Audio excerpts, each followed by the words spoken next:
I have attended a lot of meetings and read a lot of articles about the concept of social impact bonds, and I had been wanting to have this just basic informational session, and Chairwoman Navarro and I had jointly discussed it. And then about a year ago, I think I heard that it was an item on Congressman Delaney's policy agenda, and he's become quite knowledgeable on the topic and a big advocate on Capitol Hill. And so he and I together agreed that we would schedule this discussion, and we're very, very pleased that he's here. So let me yield to Chairwoman Navarro, and then we'll turn it over to our good friend Congressman Delaney. I think there's a lot to share, a lot to learn, and hopefully, some opportunities for us to maybe pursue some of this type of concept. We all know that obviously here in the county itself, we're dealing with some immediate fiscal challenges, and so we're always open to ideas, et cetera. So let me just lift up and tell you why I became attracted to this concept. In general, I have a view that if we find ways for the government, the nonprofit community, the philanthropic community, and the private sector to work well together, we get much better outcomes for our citizens.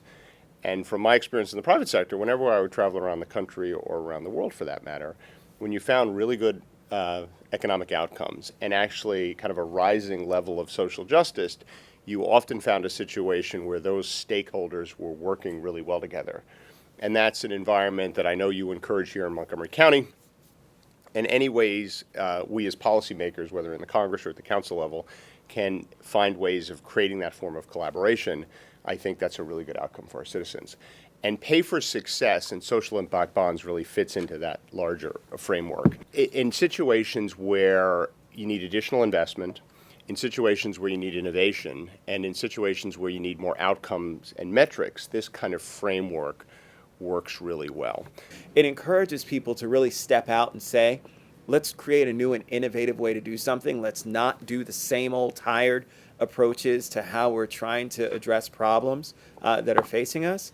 And so I think that encouraging that innovation is really something that is promising, that is attached to this beyond just the financial. It's that mental thinking of being able to really encourage people to try something different that they normally wouldn't do because this investment dollars wouldn't be there. And so I think that's a great aspect of this. I think that there are some ways where we might be able to experiment with pay for success without the bond aspect. I mean, we could write contracts through HHS that could, have different dollars attached to the contract according to the success of the service provider. Yes.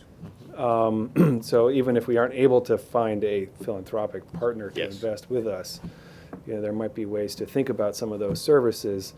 And homelessness would be a good example. That's an area where you've done a lot of work. I do want to say that we have something in the beginning of a pay-for-success model, insofar as we just approved in our last budget a pilot program for ending poverty, where we're going to devise a program where the proponent, the person that is going to plan this, said, I don't want to get this program paid for unless I can produce 10% of the community that we're going to target, getting them jobs. Mm-hmm. If it's not 10%, they set the metric in advance and said, this is our objective, and don't continue to fund it if I don't meet that objective. Mm-hmm. And so it was really one of the first times that we'd had conversations about something in this realm that said, we can do this. I do want to say that to me, the private financing aspect is probably the most appealing about this, because otherwise it's just internal bookkeeping. I mean, Yes. I have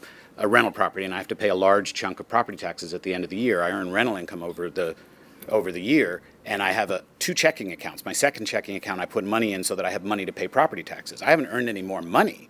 It's just a bookkeeping mechanism that I don't spend money out of the second checking account because I know I need it for my property taxes. But it really is just sort of a mental construct for me. There's no new money. So if you don't have outside money, even by creating this children's trust, all we're doing is just shuffling around government money into different categories, and we haven't expanded our overall capabilities. Whereas when you bring in private capital to save money in the long run, you've really expanded the horizons of what you can accomplish beyond today's revenue base.